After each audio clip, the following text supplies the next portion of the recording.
بہت کچھ بڑھیا آدم کی شاعری کے نام ہیں، ان کی کئی کلیات شائع ہوئی ہیں۔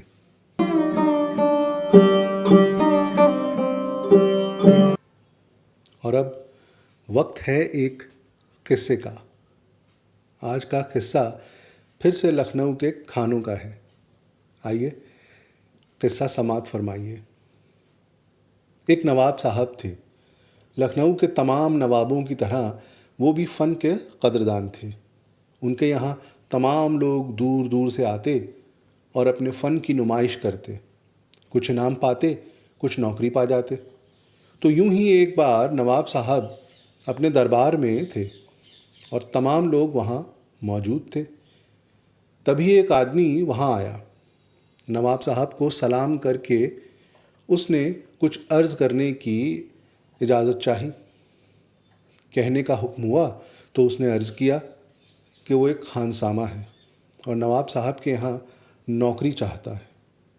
نواب صاحب نے پوچھا کہ بھائی کیا کیا پکا لیتے ہو اور کیا خاص پکا لیتے ہو جو تمہیں نوکر رکھا جائے؟ اس نے عرض کیا کہ جی ماش پکا لیتا ہوں۔ ماش یعنی ماہ کی دال۔ نواب صاحب بولے اچھا اور کیا کیا پکا لیتے ہو؟ اس نے کہا جی اور کچھ نہیں، بس ماش ہی پکاتا ہوں۔ سن کر نواب صاحب حیران تو ہوئے، مگر کچھ سوچ کے کہا کہ ٹھیک ہے، تمہیں نوکری پہ رکھا جاتا ہے، تم باورچی خانے میں چلے جاؤ، ہم اطلاع کرائے دیتے ہیں۔ مگر اس آدمی نے کہا کہ حضور نوکری کے لیے میری 2 شرطیں ہیں۔ سارا دربار حیران ہو کر رہ گیا، یہ کیا کہہ رہا ہے؟ مگر نواب صاحب نے کہا کہ ٹھیک ہے کہو۔ اس نے کہا پہلی شرط یہ ہے کہ جب بھی آپ کو ماش کھانے کی طبیعت ہو تو ہی آپ مجھے طلب کریں، میں یوں ہی نہیں پکاؤں گا۔ نواب صاحب نے کہا ٹھیک ہے۔ دوسری شرط یہ کہ جب میں آپ کو اطلاع دوں تو آپ فوراً اسے کھا لیں۔ نواب صاحب نے ٹالنے کی غرض سے ہاں کہہ دیا۔ مہینوں گزر گئے۔ ایک دن نواب صاحب کو یاد آئی کہ وہ ایک ماش پکانے والا آیا تھا۔ اسے طلب کیا گیا۔ اس نے جاتے جاتے دوسری بار شرط کی یاد دلائی اور چلا گیا۔ کچھ وقت بعد اس نے آ کر کہا کہ حضور ماش تیار ہے، آپ دسترخوان پر تشریف لائیں۔ نواب صاحب نے کہا کہ آتے ہیں، مگر وہ اپنے مصاحبوں میں مصروف تھے سو بھول گئے۔ اس نے دوبارہ آ کر عرض کیا، مگر نواب صاحب پھر نہیں گئے۔ کچھ دیر بعد نواب صاحب کو یاد آیا تو انہوں نے چلنے کے لیے کہا۔ پہنچے تو وہاں کچھ نہیں تھا۔ ایک کارندے نے کہا حضور وہ آپ کو 2 بار بلانے گیا تھا، جب آپ نہ آئے تو وہ ماش کی ہانڈی باہر ایک ٹھونٹ پر پلٹ کے یہ کہہ کے چلا گیا کہ میں نوکری چھوڑ کر جا رہا ہوں۔ نواب صاحب ناراض تو ہوئے مگر چپ رہ گئے۔ کچھ دن بعد جب وہ باہر آنگن میں ٹہل رہے تھے تو مالی کو پکارا۔ انہوں نے مالی سے پوچھا کہ اس ٹھونٹ کو کاٹ دیا کیا؟ مالی نے کہا کہ جی نہیں، یہ وہی ٹھونٹ ہے جو اب ہرا ہو گیا ہے، کوئی اس کی جڑ پہ پکے ماش کی ہانڈی الٹ گیا تھا۔ نواب صاحب بڑے حیران ہوئے۔ اس آدمی کو ڈھونڈوایا گیا مگر وہ پھر کہیں نہیں ملا۔ ایک تھے جمراتی، شہدے تھے۔ آپ نے شہدوں کے بڑے قصے سنے ہوں گے مگر ایسا قصہ کبھی نہ سنا ہوگا۔ مگر وہ قصہ پھر کبھی۔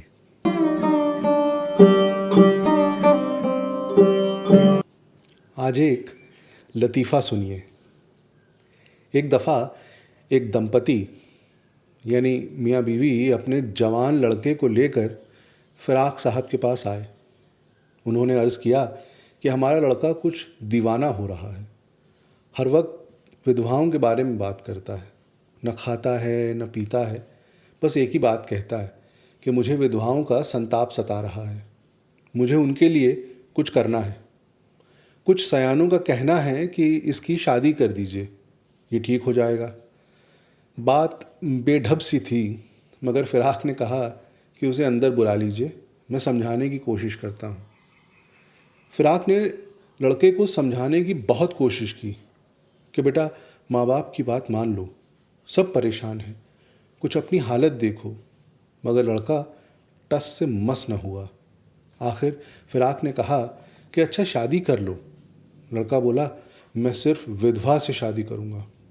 فراق کو غصہ آ گیا، وہ بولے تم شادی کر لو، بس جو حال تمہارا ہے ودھوا تو وہ اپنے آپ ہی ہو جائے گی۔